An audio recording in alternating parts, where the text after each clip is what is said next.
नमस्कार मित्रांनो, मी स्वाती तोरसेकर एशा पृथ्वीमध्ये तुमचं स्वागत करते. ब्रिटनचं आणि ट्रम्पचं नेमकं काय वाजलेलं आहे?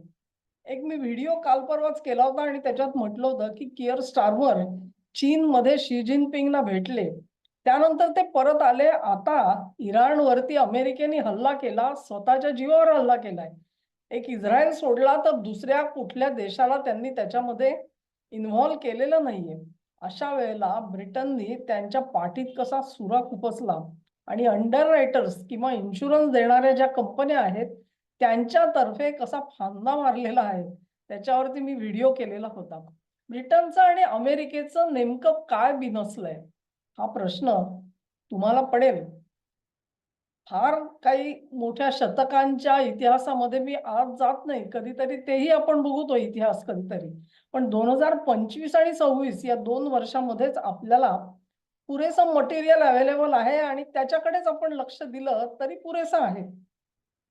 ट्रम्प जेव्हा दुसऱ्यांदा सत्तेवरती आले, त्यानंतर कियर स्टारमर त्यांना भेटायला आले होते वॉशिंग्टन डीसी मध्ये. आणि त्या दोघांमध्ये एक प्रकारची अस्वस्थता आहे, दुरी आहे, हे जाणवत होतं. त्यांच्या बॉडी लँग्वेज वरून सुद्धा जाणवत होतं. अशा वेळेला कियर स्टारमर यांनी ट्रम्पची भेट तर घेतलीच आणि त्यांना महाराणीच्या भेटीचं निमंत्रण दिलं. महाराणीची भेट घेण्याचं भाग्य जे त्यांच्या दृष्टिकोनातून एखाद्या राष्ट्रप्रमुखाला एखाद वेळी मिळतं. ट्रम्प यांना ती दुसऱ्यांदा योग जोडून आला. पण स्टारमर आणि ट्रम्प यांच्यामध्ये तिखट देवघेव झालेली होती ही निश्चित. म्हणजे ट्रम्प यांनी कियर स्टारमरना एक प्रश्न विचारलेला होता, की युक्रेनमध्ये जे रेअर अर्थ मटेरियल्स आहेत, सगळी क्रिटिकल मिनरल्स आहेत, तुम्हाला तर तुमचे पैसे मिळालेले दिसतायत. असा खोचक प्रश्न त्यांनी विचारला होता. आणि त्याचं कारण असं की ट्रम्प सत्तेवर येण्यापूर्वीच ब्रिटननी युक्रेनशी एक करार केलेला होता आणि त्या करारानुसार युक्रेनमध्ये असलेली सगळी क्रिटिकल मिनरल्स आणि इतर खनिज ह्यांच्यावरती ब्रिटनचा अधिकार असल्याचं पप्पू झेलेन्स्की यांनी लिहून दिलेलं होतं. तेव्हा परस्पर ते सगळं झालं. खर्च तोपर्यंत अमेरिका करत होती. बायडेनची कारकीर्द होती तोवर अमेरिका खर्च करत होती युद्धाचा.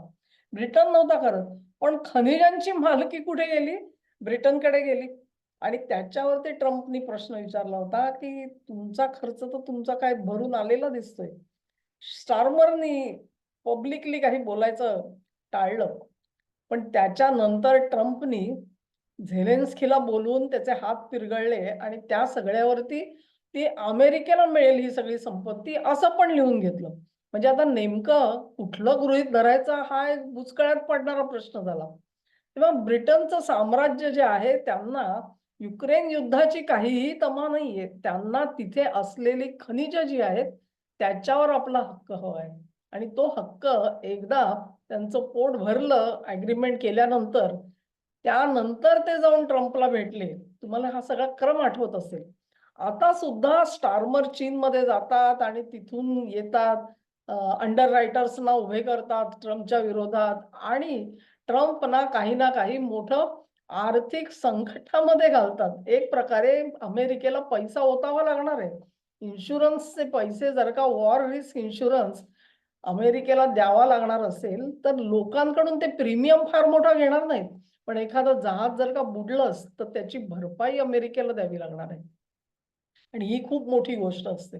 तेव्हा स्टारमर जे आहेत ते अशा तऱ्हेने ब्रिटनच्या बाबतीमध्ये आणि अमेरिकेच्या बाबतीमध्ये काय नेमका संदेश देत आहेत, असा मला थोडा प्रश्न पडला होता. आणि ज्यावेळेला मी बघितलं की हा सगळा इराणचा जो संघर्ष आहे, तो झोंबलाय कोणाला? सगळा मीडिया तुम्हाला सांगतोय की हा संघर्ष अखेरीस ट्रम्प यांनी सुरू केलाय, तो चीनला तंबी देण्यासाठी. त्याची शिक्षा होणार आहे चीनला. का? तर इराणचं जवळ-जवळ 70-80% तेल चीन विकत घेतो. कमी दरात विकत घेतो. आणि मग ज्या वेळेला इराणमध्ये सत्ता बदलेल, ट्रम्पना हवा तो सत्ताधारी तिथे येईल, तेव्हा चीनला तिकडचं तेल मिळणार नाही. म्हणजे काय होईल? व्हेनेझुएलासारखी परिस्थिती होईल. व्हेनेझुएलामध्ये त्यांनी मदुरोला उचलून अमेरिकेत नेला आणि मग त्यांच्या ज्या उपराष्ट्राध्यक्ष होत्या. त्यांच्या हातात सत्ता आल्यानंतर त्यांनी स्वखुशीने ट्रम्प यांना आपलं तेल देऊन टाकलं. अमेरिकेला देऊन टाकलं. म्हणजेच चीन जे थेट व्हेनेझुएलाकडून तेल घेत होता, ती बाब तर बंद झाली. चीनचा एक रस्ता बंद झाला. आता दुसरा रस्ता बंद करण्यासाठी ट्रम्प इराणच्या मागे लागलेले आहेत. हा एनालिसिस तुम्ही जरूर वाचला असेल. पण हा जो म्हणजे चीन त्याच्यातून अस्वस्थ झाला तर नवल नाही. उद्या जर का इराणमध्ये अशी राजवट बदलली आणि त्यांनीही चीनला सांगितलं, की आता सवलतीच्या दरात तेल मिळणार नाही, बाजारभावाने मिळेल आणि ते सुद्धा डॉलरमध्ये विकत घ्या. व्हेनेझुएलाचं तेल सुद्धा मिळेल तुम्हाला, डॉलरमध्ये विकत घ्या, येनमध्ये नाही मिळणार, युआनमध्ये मिळणार नाही तुम्हाला. तेव्हा जे डी-डॉलरायझेशन आपण म्हणत होतो, पेट्रोलची खरेदी ही चीन युआनमध्ये करत होता. त्या सगळ्याला एक मोठा अडथळा निर्माण झालेला आहे ट्रम्प यांच्या या कारवाईमधून. पण मग ह्याचा अर्थ काय होतो? जेव्हा व्हेनेझुएलावरती आज परस्पर ट्रम्प म्हणतात, मीच तिथला अध्यक्ष आहे. व्हेनेझुएलाचा मी सीईओ आहे. मी सांगेन तसा व्हेनेझुएला वागणार आहे. म्हणजे काय? तर एकंदरीत व्हेनेझुएलाच्या तेलावरती अमेरिकेचं स्वामित्व आहे, असं ट्रम्प सांगत आहेत आपल्याला. इराणमध्येही त्यांना तेच करायचं आहे. इराणमध्ये जे तेल आहे त्याच्यावरती स्वामित्व कोणाचं? तर ते अमेरिकेचं आहे. अमेरिका सांगेल तर चीनला तेल मिळेल, त्या भावात मिळेल आणि ते डॉलर मोजून मिळेल. युआन मोजून मिळणार नाही. पण जो मामला जो आहे हा इथेच थांबलेला नाहीये. ह्याच्यामध्ये ब्रिटनचं काय? तुम्ही विचाराल ब्रिटन कशाला हिरमुसलेला आहे आणि तो कशाला मार्गात धोंडे घालतोय? काम सिंपल आहे.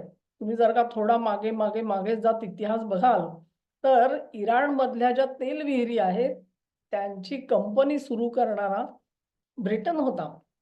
ब्रिटिश पेट्रोलियम ही कंपनी होती.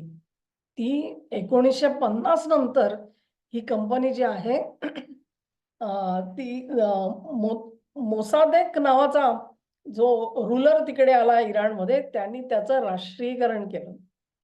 आणि हे राष्ट्रीयकरण केल्यानंतर मोसादेकला तुरुंगात टाकण्यात आलेलं होतं.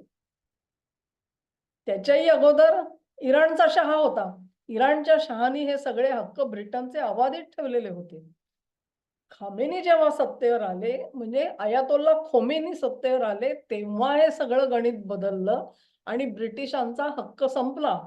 तिथून पुढे इराणचं तेल इराणच्या हातामध्ये राहिलं. ब्रिटिशांचं स्वामित्व संपून आता जवळ-जवळ 50 वर्ष व्हायला आली.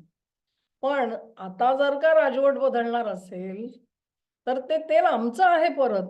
ब्रिटिश पेट्रोलियम आमची कंपनी आहे. आमची विहीर होती तिथे.